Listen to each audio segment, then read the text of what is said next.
Hello everyone, and welcome back to another tutorial video. In today's video, we're going to be looking at how to draw anime Giantess characters. So, these characters are kind of fun to draw. We're going to mess with the proportions and anatomy of the character. We're going to try to stretch them out a little bit. I do find there's a point of diminishing return, like because we're still going to use head heights, as you can see here. I've got a little grid. I've got 10 head heights marked off here, but there is a point where you make them too many head heights tall and then they just start looking kind of odd and too stretched out. So at some point you kind of got to find your happy medium of they're many head heights tall, and then from there, if you want them to be even bigger than that, then you just draw them much larger in relation to other characters. A good example of that would be like Mount Lady from My Hero Academia. Her head height proportions don't really change when she gets larger, she just becomes bigger. So in this one though, we're going to look at a character that is around 10 head heights tall. So she'll be very, very tall, be a little bit stretched out, but should look okay when we're done with it.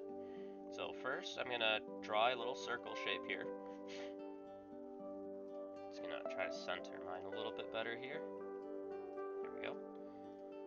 So now that I've got a circle, I want to just draw in a center line to balance off of. I'm going to use a ruler just so that way it's perfectly straight. Like so. We're just going to do a very simple little head shape here. I'm going to come just below my first little head height marker here. Like that. Ears. And from there, we'll add in our shoulder line, which I will put a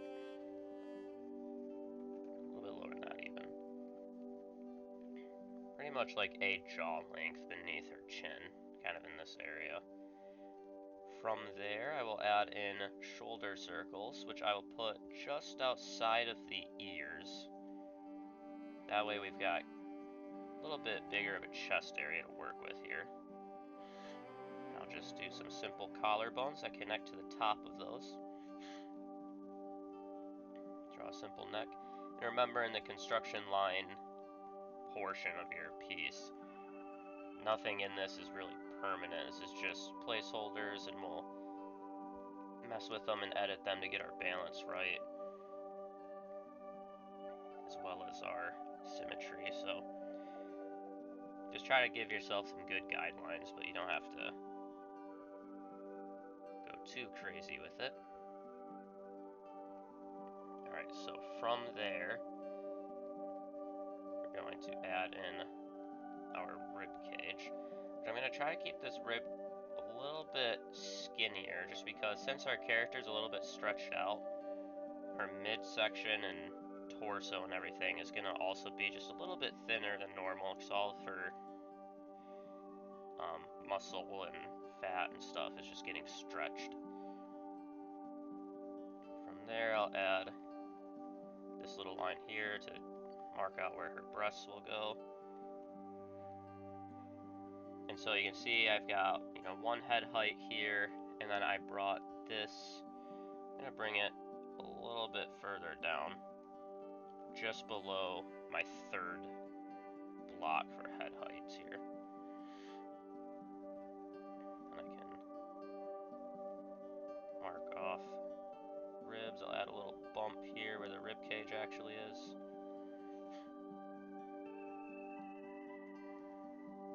Like so. From there, I'm just going to come to this line right here. It's basically my center line. And just outside of shoulder width, I'll mark out the edges of the hips. As well as, you can even just do something like this just to make sure. There we go. Then I'll connect these here, just making kind of like a little bucket-like shape like this.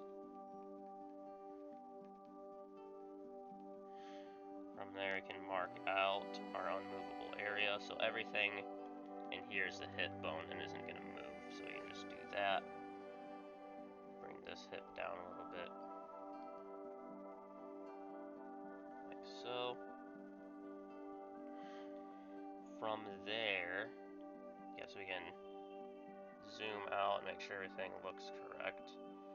I'll kind of bring this in a little bit. Bring this out slightly.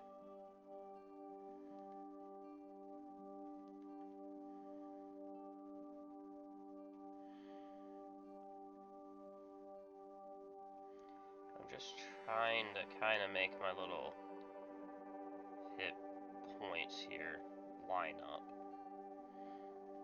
So you can see I basically start my curve over there, around that area. But it's okay if it looks derpy at first, because here in the construction line portion, we're just trying to get our shapes in, and then we'll really sculpt and tweak things as we go along until we get our character to look the way we want. From there, I'm just going to draw in some guidelines for the feet. Just kind of a neutral stance here. And I can add in the knees kind of around the middle of the leg here. So for me, it's kind of in this 7th block. From there, we'll drop in our thighs. So here in the middle here, we're gonna kind of sink in like this before we poke back out. So we'll come in, back out before we come back, like this.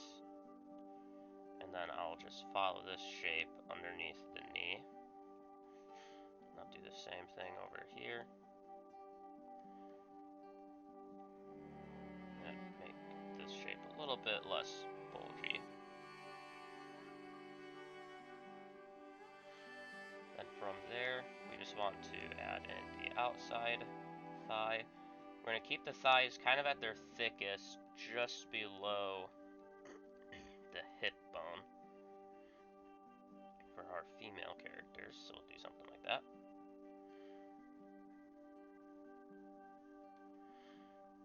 And then from there, we can straighten out this line a little bit. At about halfway point down here will be where our legs end. So I'm just going to go for kind of a classic anime girl leg here. So I'm just going to add a slightly concave line right there for our shin. And then for our Giantess character, you want to make sure the calf is relatively strong since it's holding a lot of weight. So, strong calf here, like so. From there, just super simple foot shape. This is not a foot tutorial, so we're just putting in a placeholder here. Although I will be having a foot and hand tutorial coming out at some point in the future. So, at some point we can put actual feet in there, but for right now, we're just gonna do a placeholder. Like so. Alright, so from there, I'm just zooming out. I'm kind of looking at the character. I'm seeing what I like, what I don't like. I want to make these feet a little bit smaller here. Even though they're just placeholders, I still don't want them to be too big. So, get those down. I'm gonna tighten up this thigh a little bit. Like so. And kind of do the same over here. Because I want her to look still stretched out and stuff, so I don't really want her thighs to be too terribly thick. Of course, you can do a thick giant character, but for this one, we're just going to keep her a little bit thinner. This little knee joint. From there, again, I'm just looking out, making sure that everything looks correct. I'm going to recenter her torso slightly. Okay, slightly was too much. Oops. And again, this is the beauty of construction lines, is that you can mess with them and change them as much as you want. They're not going to be visible in the finished piece, so do all of your balancing and stuff the best you can before you do your line art. For me, doing these tutorials, I'm just trying to keep it pretty fast for you guys, so normally if I'm doing like a fan art piece that I'm going to upload, at the end of each step, I would just take a couple minutes, step away, do something else, and then come back and kind of look at the piece with fresh eyes so I can catch any mistakes. It's a lot harder to catch mistakes and imbalances while you're working on it, but if you take a step back and come back a couple minutes later, then you should be able to just catch your mistakes much more easily. So I do that at the end of each step. So when I'm done with construction lines, I'll do that. When I'm done with the line art, I'll do that. And then when I'm done with the base color, I'll do it again. But then once it's time to render, then I really am hoping that every mistake is caught by then. So it can always be fixed at any point, but when you have all your renderings and stuff done, it makes it a little bit more tricky if you have to add like more skin and stuff like that, like if you made an area too small. So just super simple hand shapes here. This hand kind of got too tall here. I'm going to shrink these down a little bit, they're too big. Because we're still trying to give her reasonable proportions to what a regular sort of person would be shaped to. We don't want her to be super fantastical. You can always do that, like One Piece Giants and stuff like that, where they have quite crazy proportions, but for this tutorial we're going to keep things pretty balanced and within the realm of possibility here. So I'm just going to kind of make these lines a little bit less thick here. They're kind of getting in the way. So do that. From there, I'm just going to continue this line off the ribs and then attach to my hip with kind of a little bendy line like this. Not quite that sharp, but you get the idea. Just a little concave line. From there, add my belly button, this middle line, this, and then from here, go out and see. I like the shape of this hip. It's a little bit more rounded, so I'm just gonna do this hip kind of a little bit more rounded as well, something like that. And then I'll just bring this hip line in a little. So you're just trying to get pleasant shapes. So you're just looking for something that you like. From there, we'll add in a little bit of glutes behind the thighs. They'd be just barely visible, so we'll do that. And from there, following our line that we placed pretty much just under the pocket of the armpit, that's kind of to help us figure out where the breasts are going to start. And I'm just going to do basic little hanging circular shapes like this.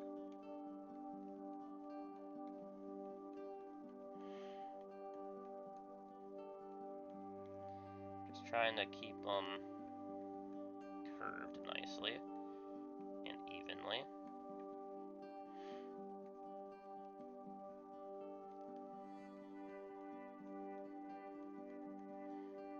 This.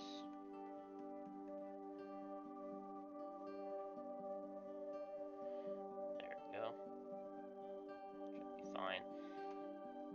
We'll make sure that those are somewhat even in the finished piece, so I guess this one got away from me here, so let's kind of bring it in a little. Alright, so from there, again, if you're trying to, if you have any corrections to be made and rebalancing, do that now. But for me, I'm going to start the line art. So I am just going to come onto a new layer here and just start drawing these in. And I'll kind of explain things that we've done once I'm finished with the line art, kind of walk you through it. But And for me, I'm not too concerned about the quality of my line art here because I'm not doing a fan art or anything. It's just a tutorial, and it would take me a bit too long to just really try to go crazy with the line weight and stuff. So I'm just gonna kind of drop these in here. Do that.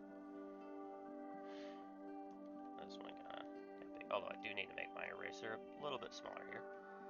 So as you grow and develop, you'll get your own sort of order of operations that's easiest and makes the most sense for you when you're coming in and drawing your characters here. For me, I just kind of start with like the breast and move into the arms. Also, it depends on the pose as well. Like just kind of a neutral standing pose like this, it just makes more sense. Anything that's kind of covered up by another part, I tend to do the parts covering it first. Make sure these are even, which they're not, so it's a lot better. Although now it's too thick. There we go.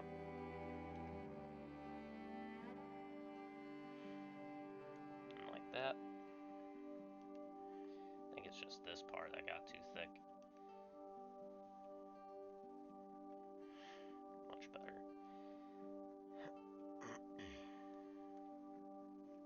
But I'm just kind of using fast strokes here, so that way the lines aren't all shaky and stuff. Then from there I'll follow my rib line down, and then I like to put in the hip lines next because they're kind of an unmovable object here, so we'll put them in because everything else kind of has to snap to them. So then I'll add my tummy line there, belly button. Then I like adding little markings for the stomach. Then I will put in the bottom of the hip, and then from here I'll start with the inner thigh, and I like that because it connects to our knee here, so I can just follow that whole shape. Like that. From there I will do the calf, the inner calf here, like so. Then I can do the outer thigh, then the calf itself. Try to keep it a relatively large curvy calf here just so it looks like it's actually pretty strong. So something like that. And then again, just our super simple foot shape. Doesn't have to be perfect here.